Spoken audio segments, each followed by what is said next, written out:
भाजपच्या खासदार माजी खासदारांची भाषा विषारी आहे. हिंदू मुस्लिम वाद करून शहराचं वातावरण ते बिघडवत आहेत, अशा शब्दात आमदार सुलभा खोडके यांनी अनिल बोंडे आणि नवनीत राणा यांच्यावर टीका केली. दुसरीकडे ज्या गावच्या बोरी त्याच गावच्या बाभळीही असतात, असं विधान अजित पवारांनी केलं.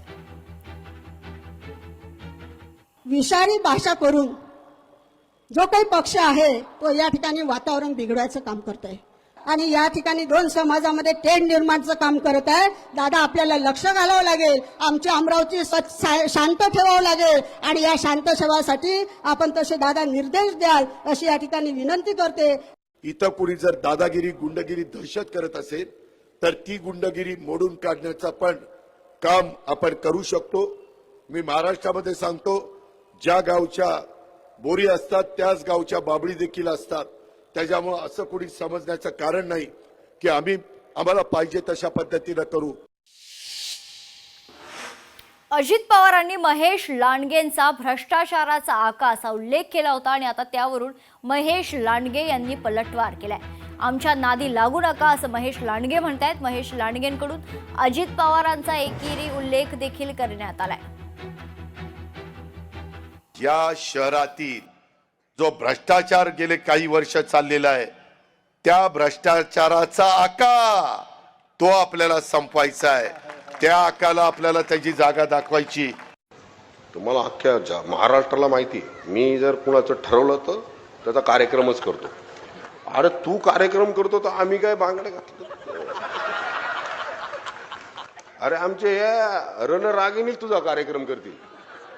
या आमच्या लाडक्या बहिणी आहेत. लाडक्या बहिणींच्या नावावर मतदान मागताना या लाडक्या बहिणी आमच्या देवा भाऊच्या आहेत, आमच्या सगळ्यांच्या लाडक्या बहिणी आहेत. आमच्या लाडक्या बहिणी आहेत या. अरे हेच कार्यक्रम करतील तुझ्या. तू बाकीच्या कार्यक्रमाच्या नादी नको लागू. आमच्या महेश लांडगे, तू कसला हिंदुत्ववादी? वाघाचं कातडं पांघरले म्हणजे वाघ होत नसतो. खरा वाघ आमचे अजित दादा आहेत. ते तुला तुझ्यासारख्या लबाड लांडग्याला कच्चा खाऊन टाकतील. चिंचवडच्या देवस्थानामध्ये मंदार महाराजांना गण लावून बोसरीच्या घराची एनओसी कोणी घेतली? आठवतंय ना? लोकांना आठवतंय. महेश लांडगे यांनी त्यांचा आब राखूनच बोलावं.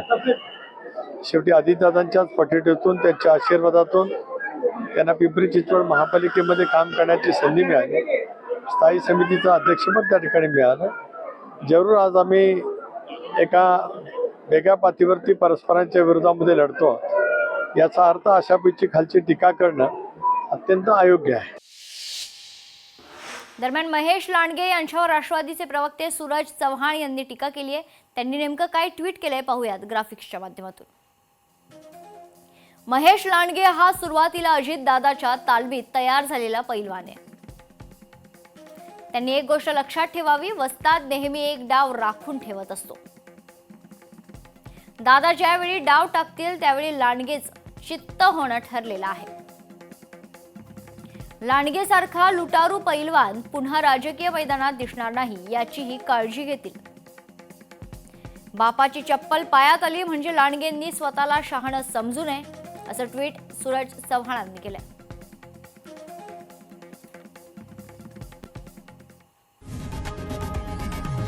लोकशाही मराठी ऐका, पहा, जागरूक रहा.